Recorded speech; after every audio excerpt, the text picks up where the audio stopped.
السلام علیکم ورحمۃ اللہ وبرکاتہ۔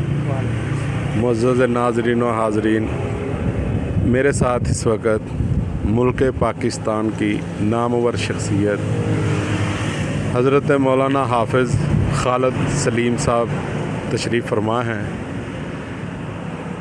ان کو میاں بلڈنگ مٹیریل سٹور پر آنے پر دل کی اتھاہ گہرائیوں سے خوش آمدید کہتے ہیں۔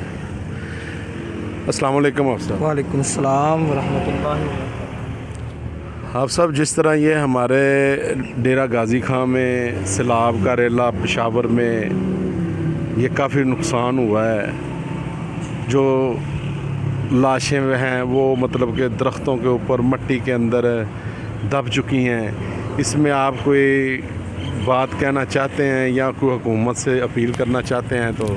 جی حاجی صاحب، یہ سیلاب کا جو معاملہ ہے اس میں بڑا نقصان ہوا ہے، جانی نقصان بھی ہوا ہے، مالی نقصان بھی ہوا ہے۔ بہت سارے لوگ، جو کچھ بچوں کی، نوجوانوں کی لاشیں جو ہیں وہ مٹی کے اندر، کچھ کی درختوں پر، اور کافی زیادہ جانی مالی نقصان ہے۔ بڑا دکھ ہے اس بات کا، اور دعا گو بھی ہیں کہ جن کا جانی مالی نقصان ہوا ہے اللہ تعالیٰ ان پہ اپنا رحم و کرم فرمائے، اور اللہ تعالیٰ جو لواحقین ہیں اللہ تعالیٰ ان کو صبر جمیل عطا فرمائے۔ حکومت پاکستان سے بلکہ ہر شخص کی یہی ایک ڈیمانڈ بھی ہے، درخواست بھی ہے کہ ان کو ہر اعتبار سے، طبی اعتبار سے، چھوٹے چھوٹے بچوں کی آپ سب لاشیں جو ہیں وہ درختوں کے اوپر لٹکی ہوئی ہیں، اتنا مطلب کہ کافی رونگٹے یقین مانے آئی صاحب، میں نے پرسوں کل دیکھی ہیں یہ پوسٹ، اور رونگٹے کھڑے ہو گئے ہیں، آنکھیں جو ہے، دل جو ہے نا دہل گیا ہے، آنکھوں سے آنسو جاری ہو گئے ہیں۔ پشاور سے سیلابی ریلا جس میں ایک لڑکی کی لاش ڈیرہ غازی خان سے جا کے برآمد ہوئی ہے، بالکل ایسے ہی ہے، کتنا جانی نقصان ہوا؟ بہت زیادہ جانی نقصان ہوا ہے، اور اس کے لیے حاکم وقت کو سوچنا چاہیے، اور حکومت کو جو ہے اس کے لیے کوئی اقدامات اٹھانے چاہیے۔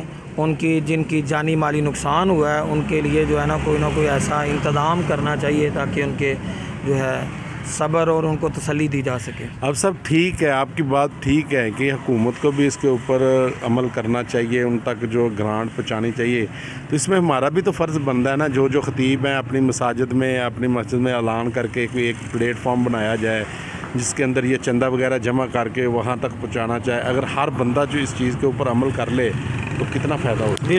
بالکل آئی صاحب، آپ کی بات صحیح ہے۔ نبی کریم صلی اللہ علیہ وسلم کا فرمان ہے، انما المؤمنون کالجسد الواحد، مومن جو ہے یہ جسد واحد کی مثال ہے۔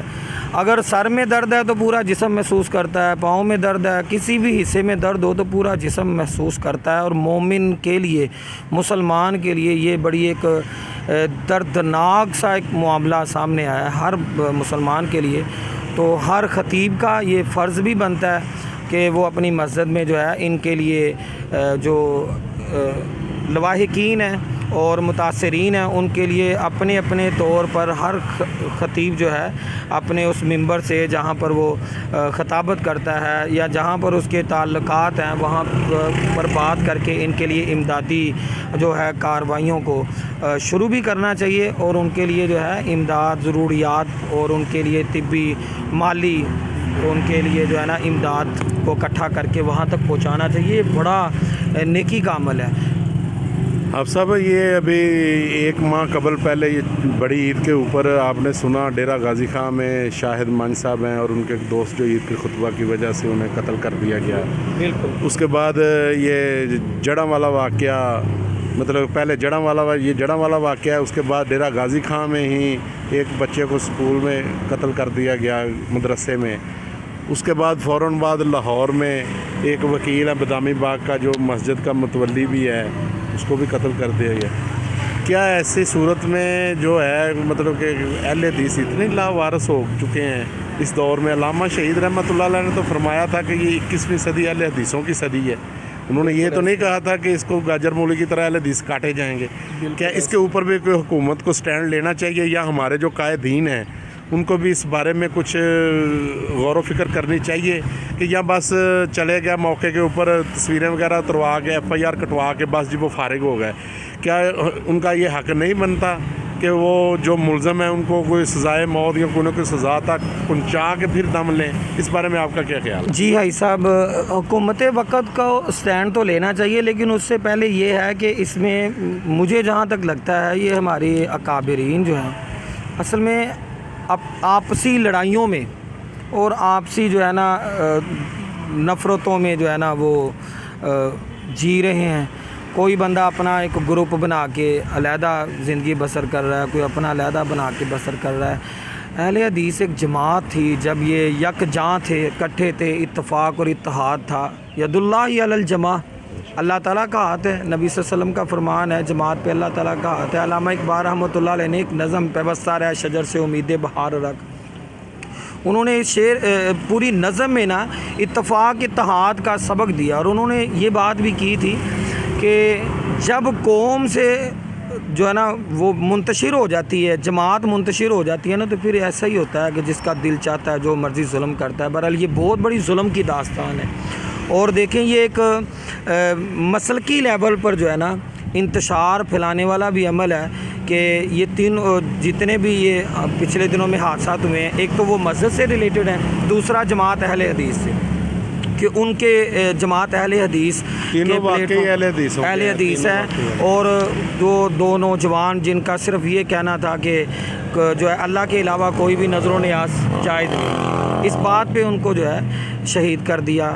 اسی طرح مسجد کے متولی ہیں، تو یہ جو ہے نا اہل حدیث کی آپسی لڑائیوں کی وجہ سے بھی کچھ ہو سکتا ہے۔ سب سے پہلے تو ہمارے اکابرین کو جو ہے، ہمارے جو جماعتی اعتبار سے جو ہمارے قائدین ہیں ان کو اکٹھا ہونا چاہیے، ان معاملات میں اکٹھا ہونا چاہیے، بلکہ ان کے اندر اتفاق اتحاد ہونا چاہیے۔ تصویریں اتروا لینا، جا کے جو ہے نا چند کلمات کہہ لینا اور اس کے بعد گھر میں بیٹھ جانا، اب سب یہ پیچھے تھوڑا سا پیچھے چلے جائیں۔ جب یہ ممتاز قادری والا واقعہ آیا، اس کو گرفتار کیا گیا، تو ان کی عوام کتنی باہر نکلی، بالکل بلاک ہوئے۔ کیا اہل حدیثوں کے اوپر یہ چیز فرض نہیں ہے؟ اگر ہمارا کوئی بندہ، کوئی نمائندہ، کوئی ایسا کوئی مطلب کہ مسلک سے تڑپ رکھنے والا کوئی بندے کے اوپر کوئی مشکل آ چکی ہے، تو کیا ہم یہ کام نہیں کر سکتے؟ ہمارا فرض نہیں بنتا؟ بالکل بھائی صاحب، آپ نے یہ یاد کروا کے بڑی اچھی بات کی ہے۔ میں اللہ اس بات کا جو ہے نا گواہ ہے کہ وہ ممتاز قادری کو ابھی بھی بڑا یاد رکھتے ہیں، اور ہماری دیکھیں سستی اور کاہلی کیا ہے کہ ہمارے جتنے بھی جو لوگ دین کی خاطر شہید ہوئے ہیں، جنہوں نے اپنی قربانی دی ہے، ہم چند دنوں بعد ان کو بھول جاتے ہیں۔